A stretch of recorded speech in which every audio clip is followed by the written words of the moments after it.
para presentar distintas ideas sobre esto que llamamos qué es y qué no es ser un practicante budista, ¿no? A veces nos preguntamos qué cosa es, sobre todo cuando recién llegamos, qué significa ser un budista, si tenemos que afeitarnos la cabeza, hacernos veganos, o por dónde pasa la historia. O qué cosas podemos hacer, qué cosas no podemos hacer, si somos cristianos, si podemos ser budistas, todo ese tipo de cosas. En general el budismo no tiene conflictos con ninguna tradición, siempre que sean tradiciones o caminos, filosofías auténticas, ¿verdad?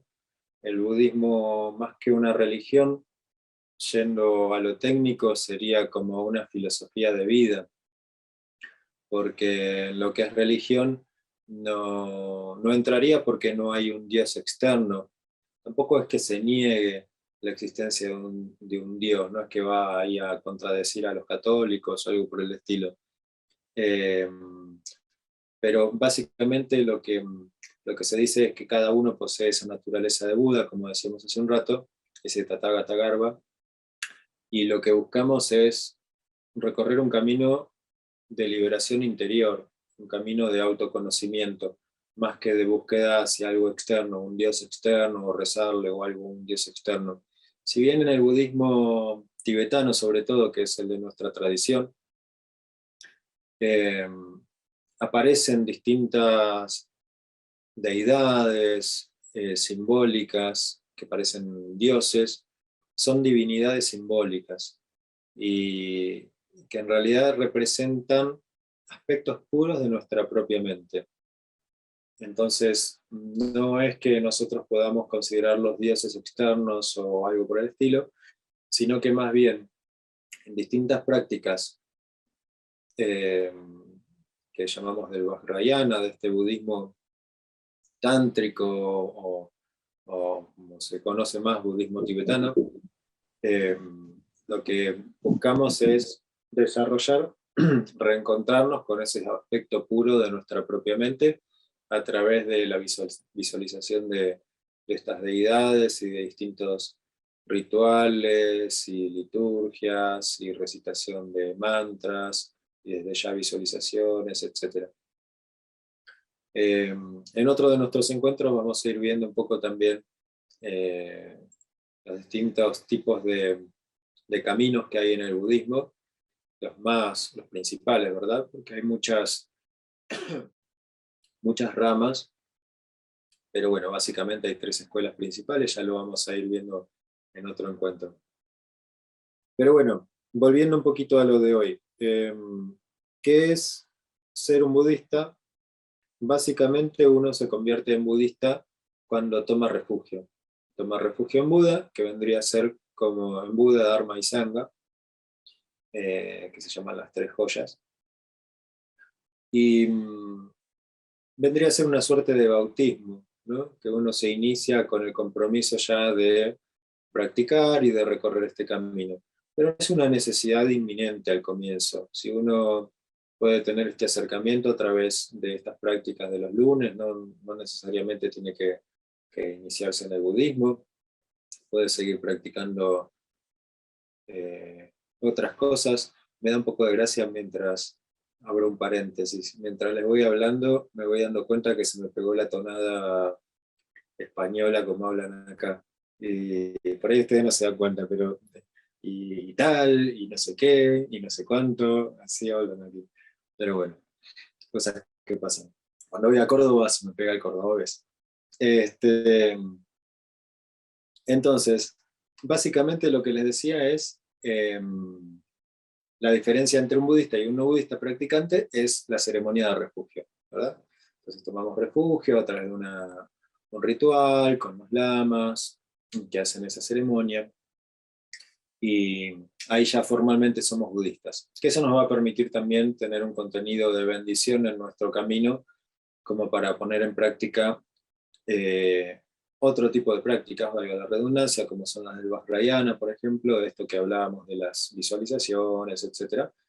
que también se pueden ir recitando mantras, seguir familiarizándose, pero a partir del momento en que somos practicantes budistas formales, que tenemos ese contenido de bendición, adquieren más potencia esas prácticas y tienen otro resultado, ¿no?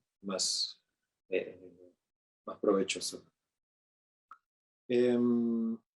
Una vez que nos hacemos budistas, o digamos para conocer principios fundamentales de un budista, como para ir familiarizándonos antes de serlo, se habla de los 5 votos de liberación personal. Esto es algo como para tener presente siempre, para los que ya somos budistas, recordarlo.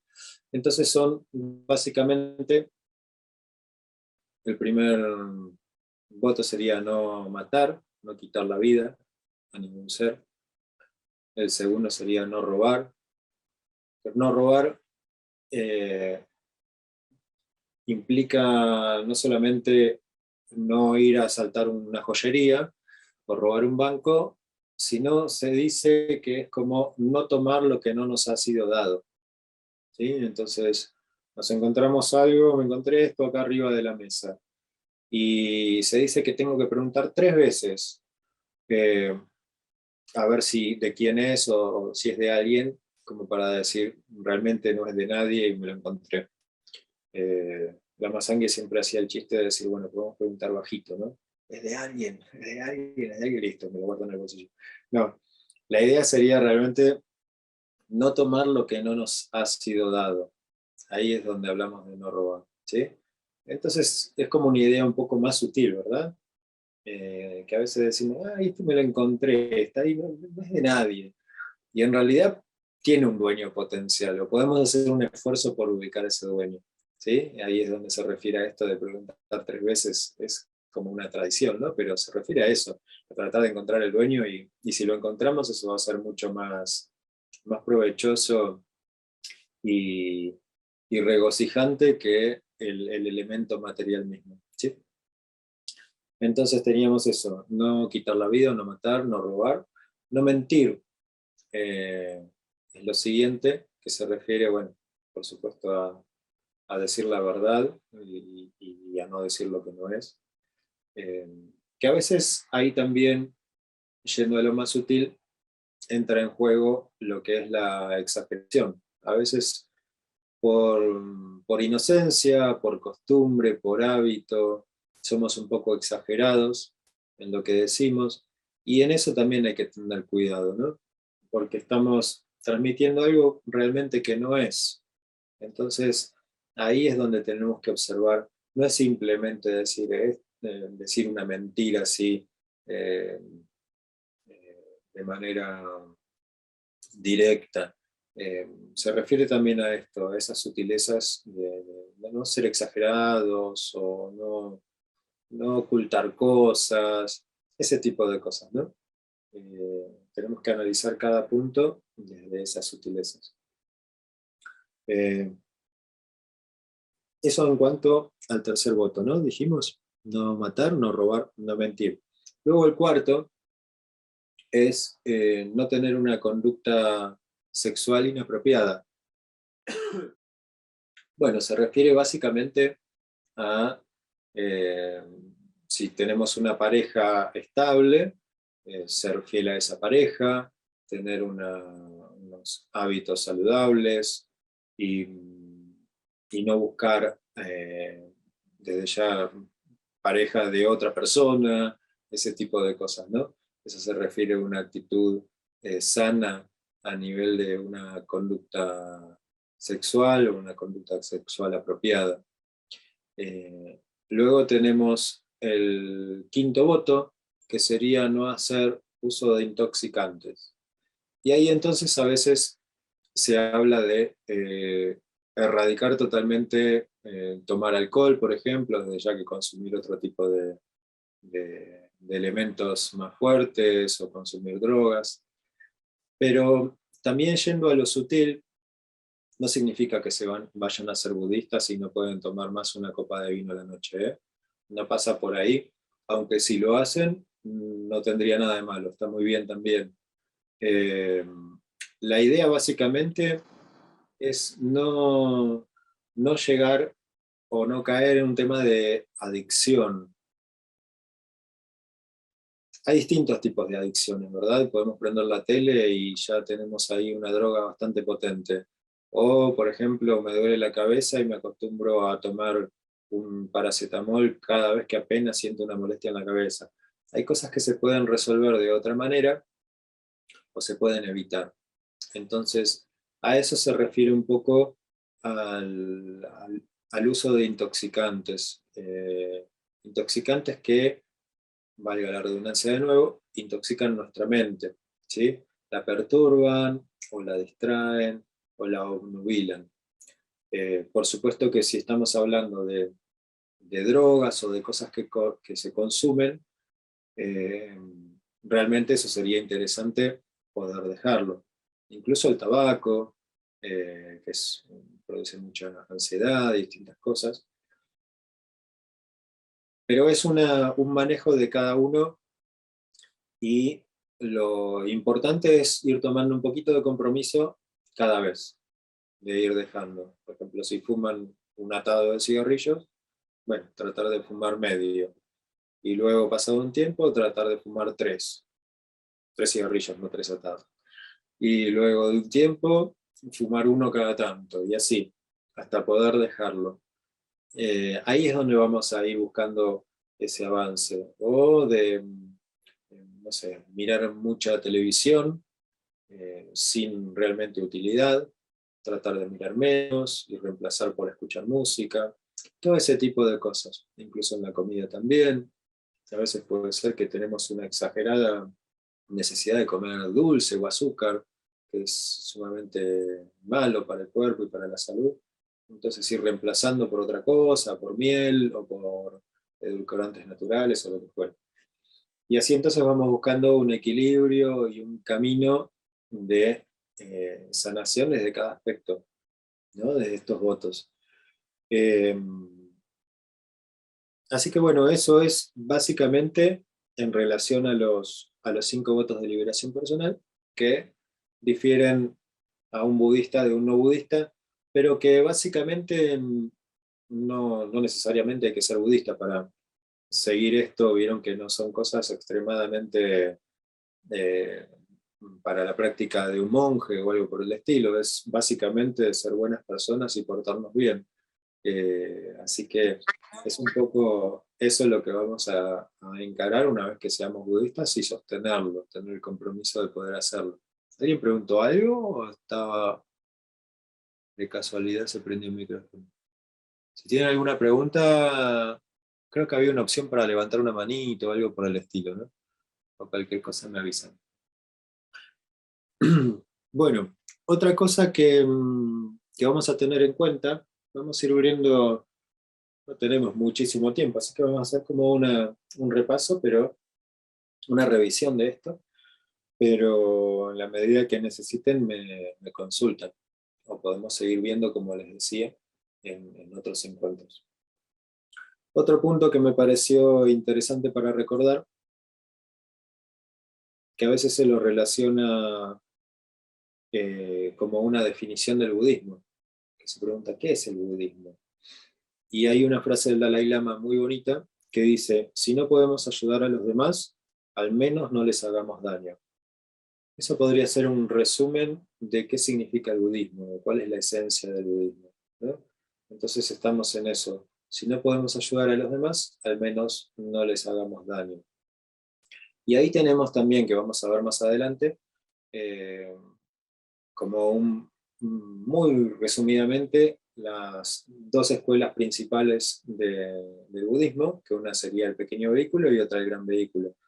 Una está más relacionada a la propia liberación, a la propia cesación de las dolencias y de los sufrimientos, y otra está más relacionada al desarrollo de la compasión, actuar por el otro, actuar por los demás, desarrollar todo lo que hagamos en beneficio de los demás y pensar todo el tiempo en beneficiar a los otros.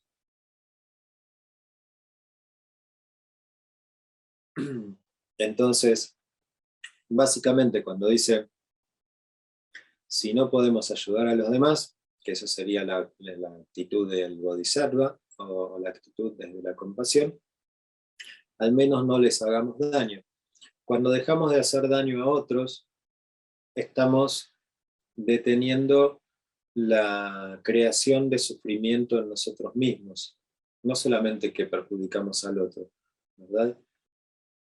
Estamos haciendo un doble daño, porque estamos perjudicándonos sobre todo a nosotros mismos, creando situaciones kármicas que van a madurar irremediablemente en sufrimiento para nosotros, ya sea en esta vida, o sea en otras vidas, o en el futuro. Entonces, es muy necesario tomar conciencia y tomar las riendas de esto, de todo lo que desarrollemos, que va a ser directamente, va a afectar directamente a todo lo que nos toque vivenciar como seres con conciencia. Entonces, incluso si nos toca morir y renacer, etc., que seguramente nos va a tocar a todos, a veces puede ser que en esta vida no maduren esas consecuencias kármicas, pero maduran en la siguiente, y lo cual es lo más indeseable que uno puede tener, porque así como llegamos nosotros a esta vida y de repente nos pasan cosas durante el transcurso de nuestra vida que decimos, ¿por qué me pasa esto? ¿Por qué a mí? Entonces, ahí es donde tenemos que reflexionar y decir, y seguramente hicimos algo en el pasado, no necesariamente en esta vida, en otras vidas. Todo el karma funciona de esa manera. La ley del karma es algo simple, pero a la vez también es algo complejo, como, con muchas redes y relación de elementos y cosas y sucesos que se entremezclan mucho. Y, y a veces es difícil de comprenderlo, de buscar un porqué a las cosas, pero sí es importante que lo tengamos presente como una ley que existe y que se manifiesta de una manera irrevocable. Entonces, sabiendo esto, cada vez que nos sucede algo indeseable, o incluso algo muy bueno, porque a veces también se habla del karma, se tiene la costumbre de hablar del karma como algo malo, y el karma también es bueno, hay maduración kármica buena. Entonces, decir, uy, eso es un karma, se habla como algo negativo, no es siempre así. Pero bueno, ahora que estamos justamente tocando el tema de sufrimiento en relación al karma, tengan en cuenta eso, o tengamos en cuenta esto, que cada cosa que nos sucede es por algo, una consecuencia de alguna acción que hemos tenido en el pasado.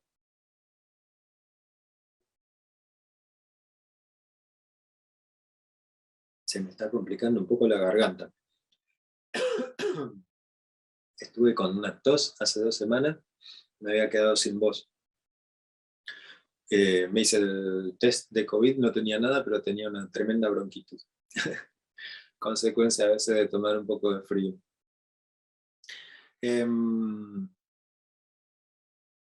Entonces, bueno, eso en relación un poco a esta bonita frase de su santidad el Dalai Lama. Vamos a recordarla de nuevo. Si no podemos ayudar a los demás, al menos no les hagamos daño.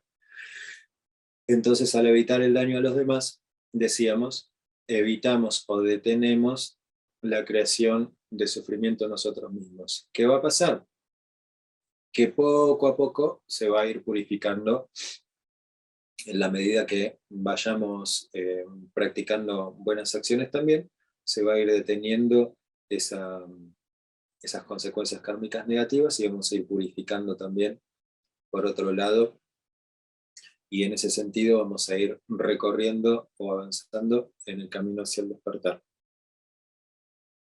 Otro punto que me pareció interesante es generar la compasión hacia todos los seres, especialmente hacia quienes relacionarnos o entenderlos, ¿sí?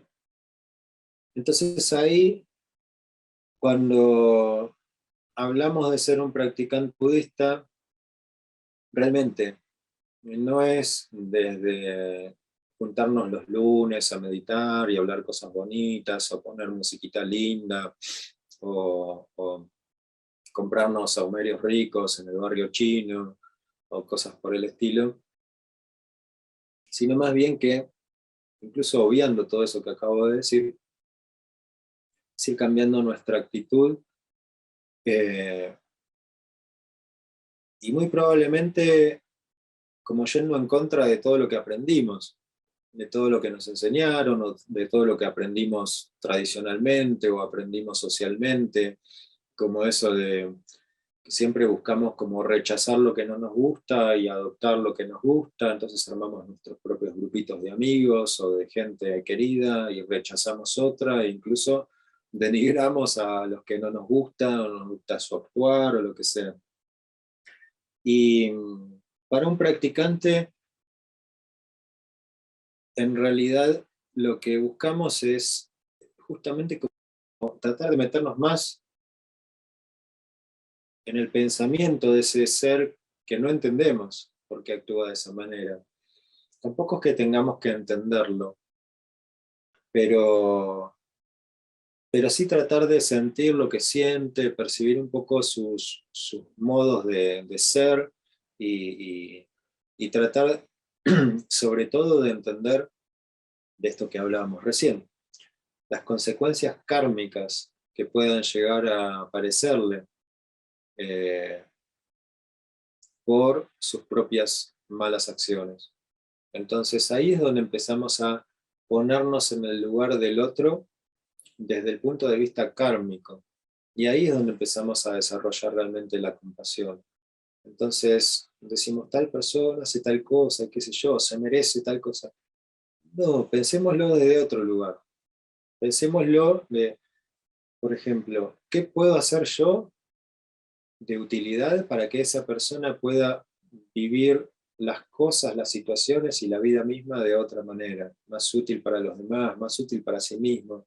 En general, cuando observamos a otro, a veces nos cuesta menos que con nosotros mismos, obviamente, encontrar como respuestas o cosas que podrían hacer, o cosas que podrían corregir. Pero no es a nosotros enseñarle o decirle, hace tal cosa o tal otra, porque eso no va a ser en la mayoría de los casos útil para esa persona, eh, sino más bien desde nuestro ejemplo, desde nuestro cambiar de actitud, desde nuestro adoptar otro tipo de acción en base a lo que nos hacen, entre comillas. ¿Se entiende lo que voy diciendo? O sea, a veces reaccionamos a ciertas personas y lo único que generamos es rechazo por parte de esa persona, o más agresión, o más negatividad, con nuestras actitudes. Si nosotros simplemente eh, queremos despojarnos o queremos generar rechazo, incluso denigramos, como decía antes, o llegamos hasta insultar a alguien, es por miedo, lo hacemos por miedo, lo hacemos por querer librarnos de esa situación que nos produce miedo. Entonces, a través de todo ese enojo, insultos, etcétera, lo que hacemos es tratar de rechazarlo, lo convertimos en un enemigo con miedo. Entonces, básicamente lo que tenemos que tratar de hacer es amigarnos con la situación en sí, no tanto con la persona, sino en principio con la situación y con nuestro propio miedo, primero. Cuando nos amigamos con nuestro propio medio, lo reflexionamos y lo encontramos y lo analizamos un poco, qué es lo que produce en nosotros que esa persona haga tal cosa. Es el miedo en nosotros mismos. Bueno, lo encontramos, lo observamos. ¿Qué hacemos ahora con ese miedo? Bueno, tratamos de, habiéndolo reconocido, dejarlo ahí y desarrollar una actitud que nos sea positiva para nosotros mismos, y eso va a ser un cambio en el otro. ¿Sí? Eh, entonces es muy importante esto, que ahí está de nuevo eh, el porqué de un budista. Es una práctica interior, es una práctica de desarrollo y descubrimiento interior. No vamos a ir a luchar con el otro ni a querer cambiar al otro. Vamos a ir a reconocer y aceptar las cosas que nos pasan a nosotros en función de lo que los otros hacen, ¿sí? Y eso que hagamos con nosotros mismos va a generar un cambio alrededor nuestro, en nuestro entorno inmediato, en nuestro entorno de este tipo de personas con las que por ahí tenemos algún conflicto. Poco a poco va generando cambios. Son cambios amables, son cambios útiles, y las otras personas lo observan, lo ven, lo detectan, y les es útil. Ahí es donde tenemos que buscar entonces los cambios, desde nosotros mismos, y se irradia naturalmente hacia el exterior. Y acá de nuevo, me recordé otra frase muy bonita de su santidad el Dalai Lama.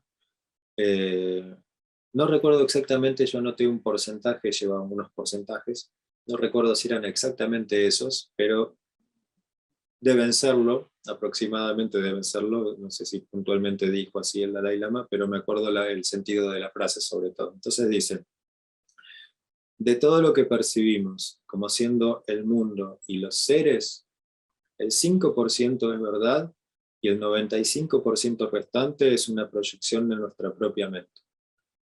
Es muy interesante, ¿no? Entonces, a veces nos creemos unas historias y unas pelis bárbaras en relación a los demás, en relación a las situaciones, y decimos, y esto es así, y esto, todo lo otro es así, y tal cosa pasó así, por esto, por esto, por esto. Bueno, de todo eso que pensamos, es un 5% de cierto, y un 95% una peli nuestra, una proyección de nuestra propia mente. Es algo que vamos a escuchar mucho en el budismo, esto de proyectar, ¿no? Entonces, se refiere a que debido a nuestras propias obnubilaciones, a nuestra propia acumulación de karma, a nuestras propias tendencias kármicas, etcétera, etcétera, etcétera, vemos el mundo y vemos a los seres de determinada manera que en realidad no lo es. Está basado esa visión impura en nuestras propias tendencias y en nuestra propia negatividad no trabajada y en nuestros propios karmas. Entonces, ahí es donde proyectamos sobre el mundo y sobre los demás determinadas cosas que no hacen más que generar sufrimiento en los demás y generar más obnubilación y negatividad en nosotros mismos también. Y ahí es donde va entonces de nuevo el trabajo de un budista. Siempre tratemos de dudar de nosotros mismos, de lo que creemos en relación a esto, ¿no? De lo que creemos, si nos parece tal cosa de tal persona o de tal situación, paremos un poquito, contemos hasta 10, hagamos esto también que suele sugerir la Dalai Lama de no ver las cosas así directamente, tratemos de verlo un poquitito desde este lado, vamos para el otro lado y lo miramos de otro enfoque, miremoslos un poco desde un enfoque desde otro lado, y así vamos como generando distintas opciones de encarar o de analizar algo, y no nos quedemos simplemente con una cosa o con un concepto o idea, porque en la mayoría de los casos es simplemente una proyección en nuestra mente. Entonces, ahí es donde va el trabajo también de un practicante. Tenemos que siempre poner en duda, tomar como entre pinzas, entre comillas, lo que nuestra mente nos está diciendo. Frenarnos un poco y reflexionar, observar, ir con detenimiento, ir poco a poco, ir como livianos con nuestros propios conceptos. No los tomemos tan estrictamente rígidos o definitorios. Y ahí es donde entonces vamos a ir encontrando, a partir de, por supuesto, acompañado de nuestra meditación y de el calmar nuestros pensamientos, que por ende apaciguan nuestras emociones, etc., vamos a ir encontrando distintas respuestas a cosas que antes por ahí ni nos preguntábamos, o por ahí eh, simplemente surgieron nuevas ideas o nuevas apreciaciones sobre personas. Empezamos a ver incluso a las personas también con un sentido más profundo, con un ojo más humano, más compasivo, y avanzamos en todo esto, ven que está todo interrelacionado, avanzamos en observar a las personas de manera más compasiva, lo que decíamos antes. Ahora vamos un poquito rapidito a observar, uy, nos quedan 5 minutos, bueno, vamos a estirarlos un poquito si no tienen problema, continuamos unos minutitos más que también tardé en conectarme con todo esto del Zoom y poner micrófono y todo el circo que armé acá, me demoré un poquito. ¿Qué debemos evitar? Debemos evitar la solemnidad, ¿sí?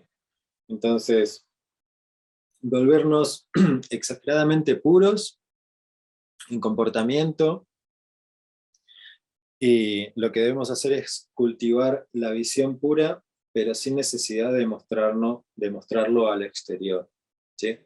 Entonces, no tenemos que volvernos así solemnes cuando empezamos a meditar.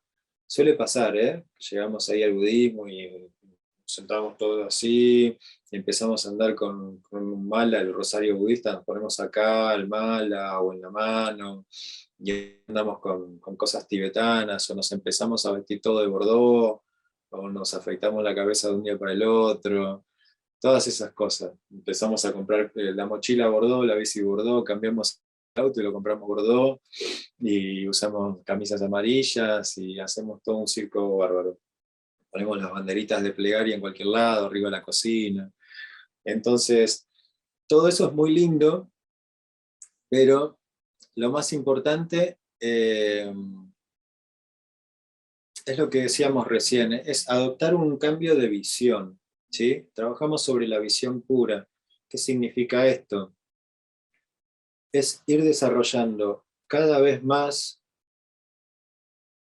como cuando decíamos al principio con esto de la toma de refugio bodhicitta, ¿se acuerdan al comienzo de hoy?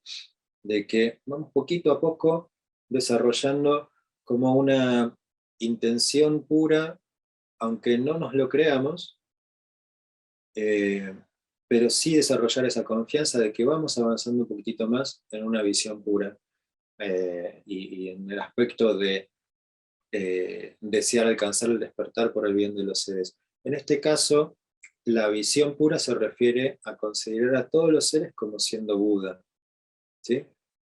Eso es un poco, a veces uno se pregunta, ¿qué es un Buda?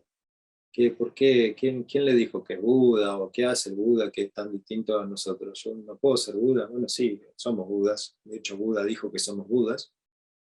La diferencia entre Buda y nosotros es que él se dio cuenta y nosotros no. Entonces hay una pequeña diferencia. Entonces, cuando hablamos de visión pura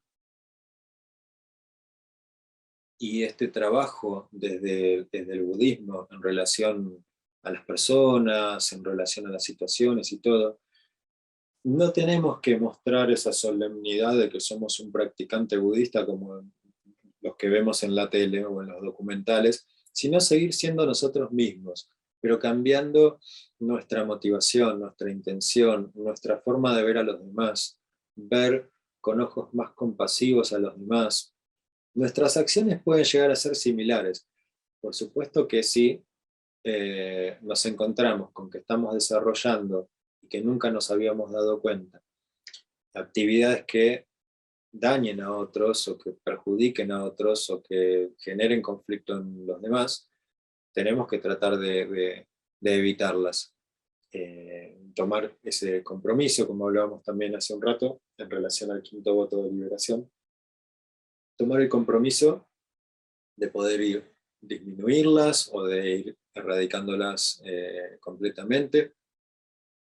Pero todo lo que hagamos, lo mejor que puedo aconsejarles es hacerlo de manera sutil, que no mostremos al exterior tanto cambio, tanta cosa, como que somos ahora puros y somos practicantes de meditación y bla, bla, bla.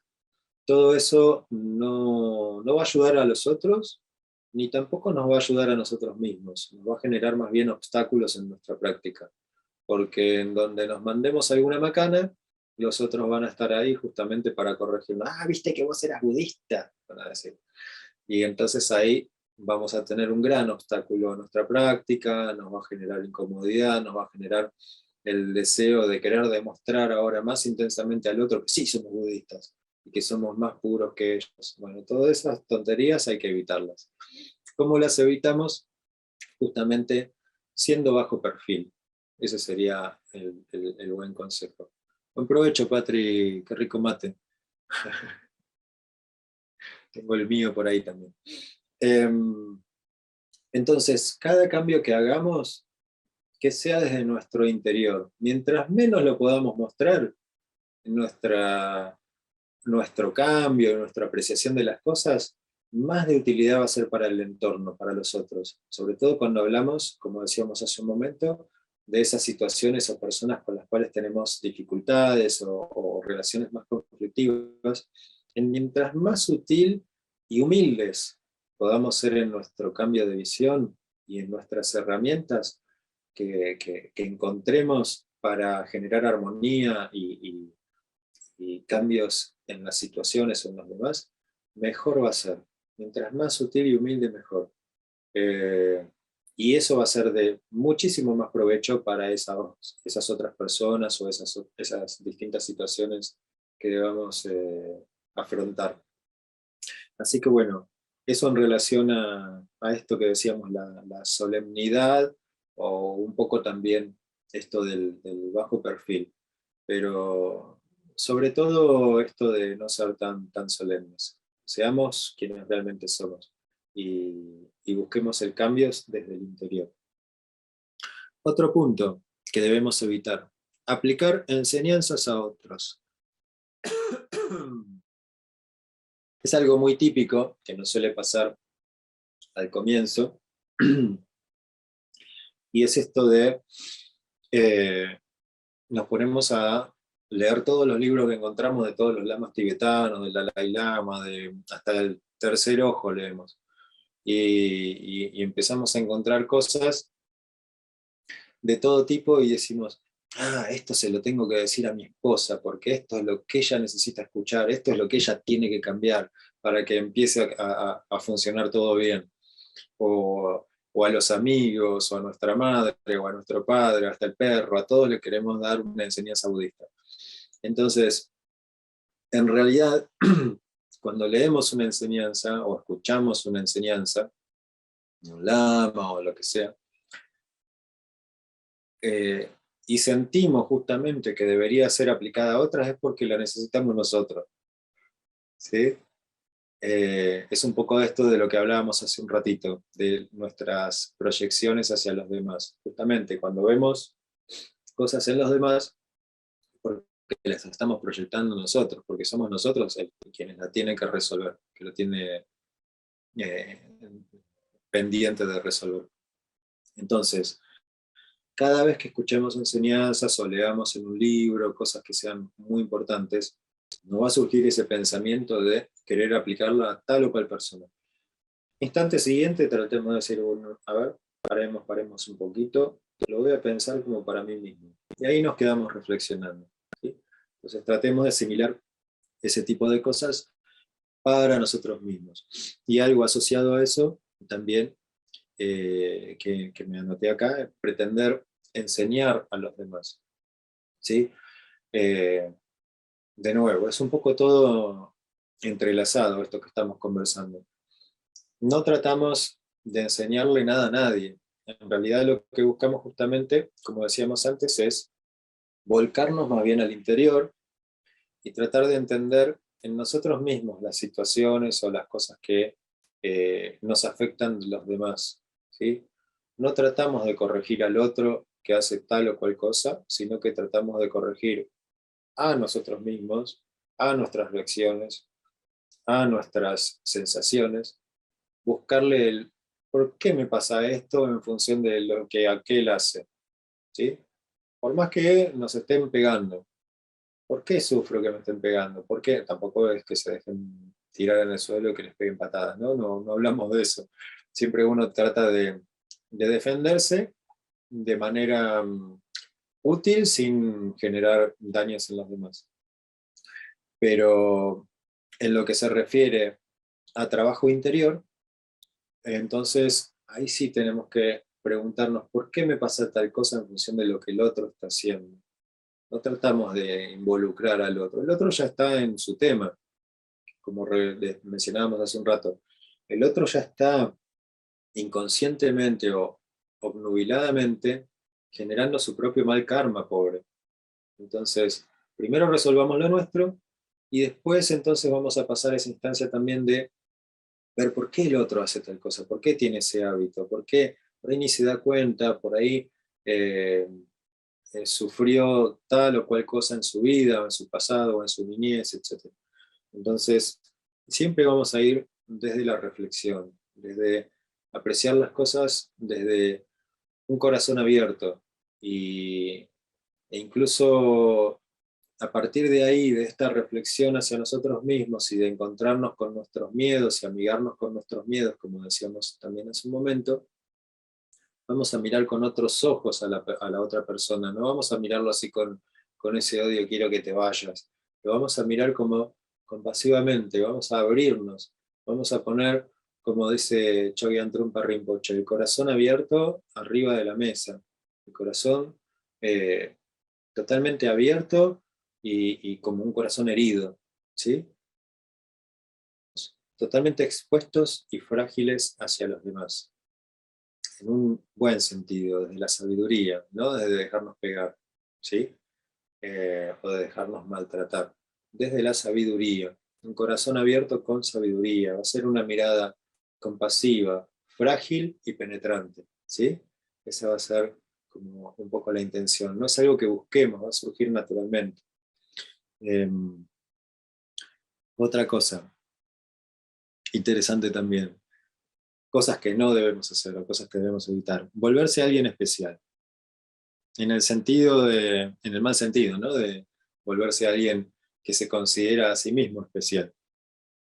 Y olvidarse que en realidad el servicio lo brinda uno y las virtudes y la humildad es a nosotros ponerla en práctica y no exigirla de los demás.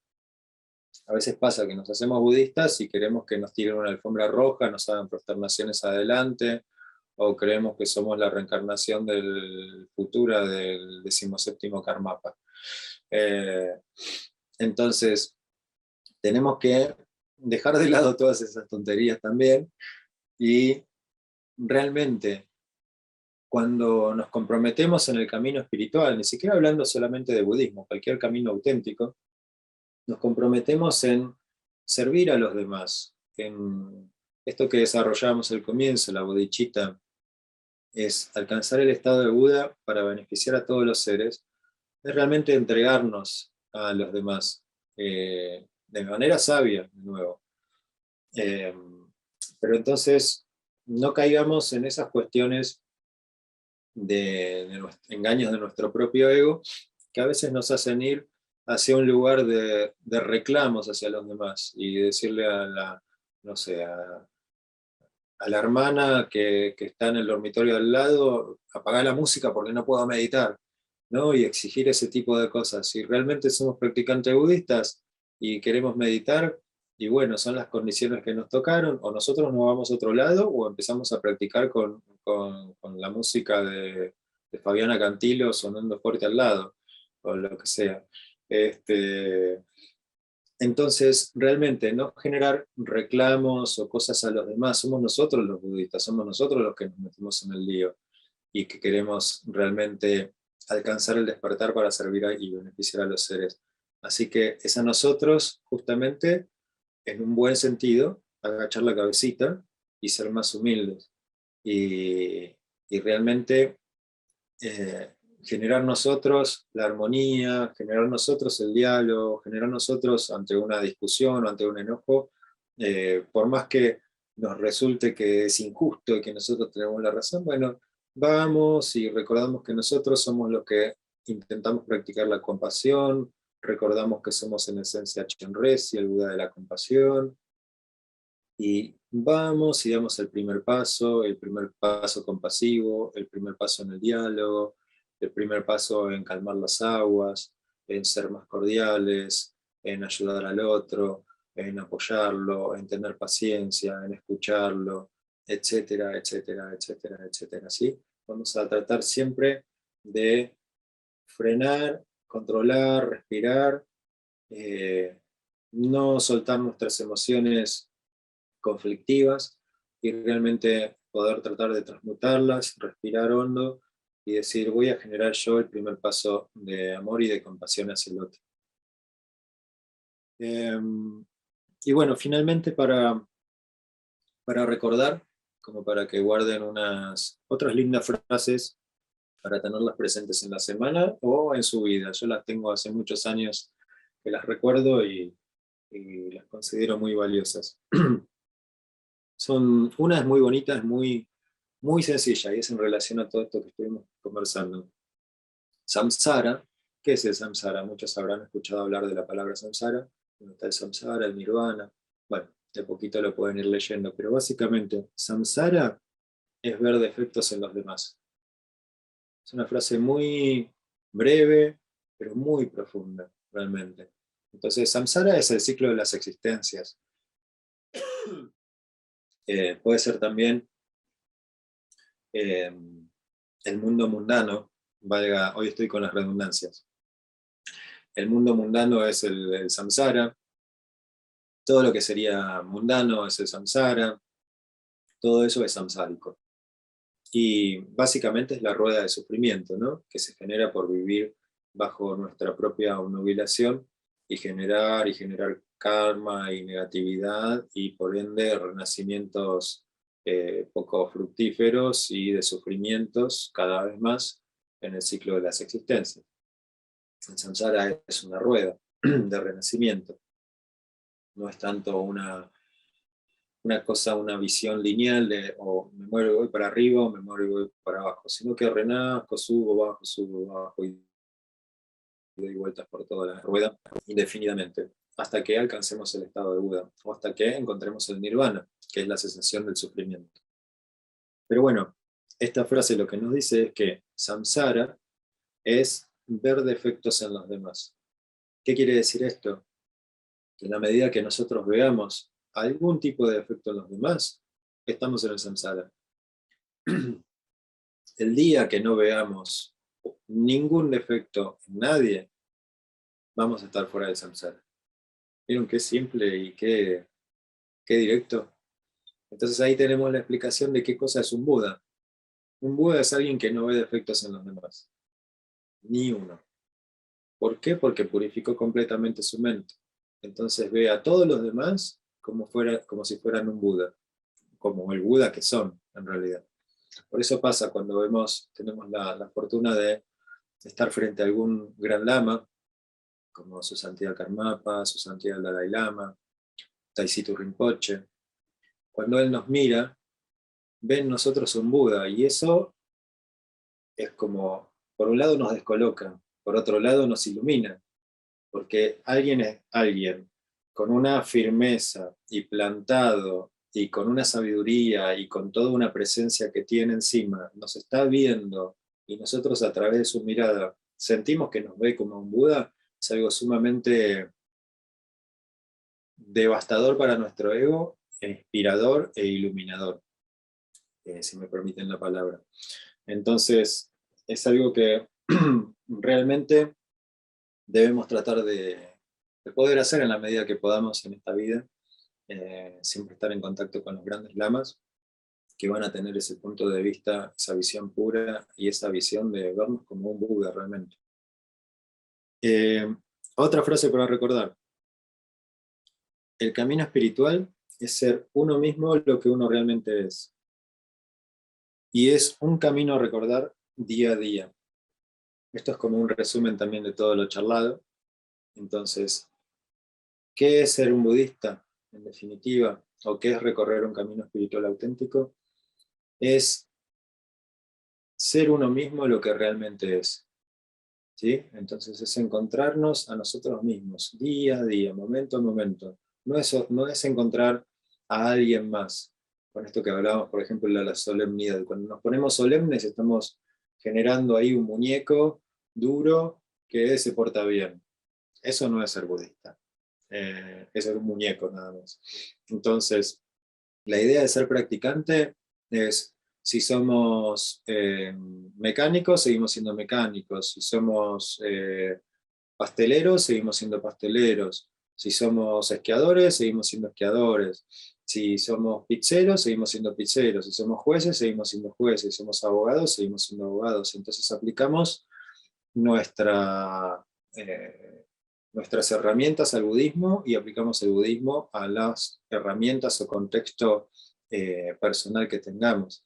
Y ahí es donde hay un crecimiento y un avance y un descubrimiento sublime, realmente. Entonces, eh, debemos realmente, más allá de nuestras profesiones o de nuestras actividades, realmente descubrir cada día quién somos, qué somos y quiénes somos en relación a lo que hacemos y a nuestra propia vida.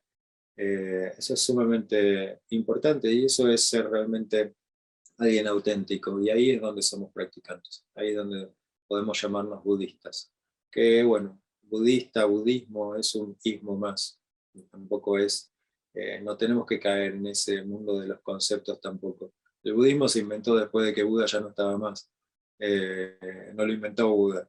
Entonces, realmente Buda era un ser auténtico, o era un ser humano despierto, eso sería básicamente. Y nosotros tenemos que ser seres humanos auténticos y despiertos. De eso se trata toda esta historia.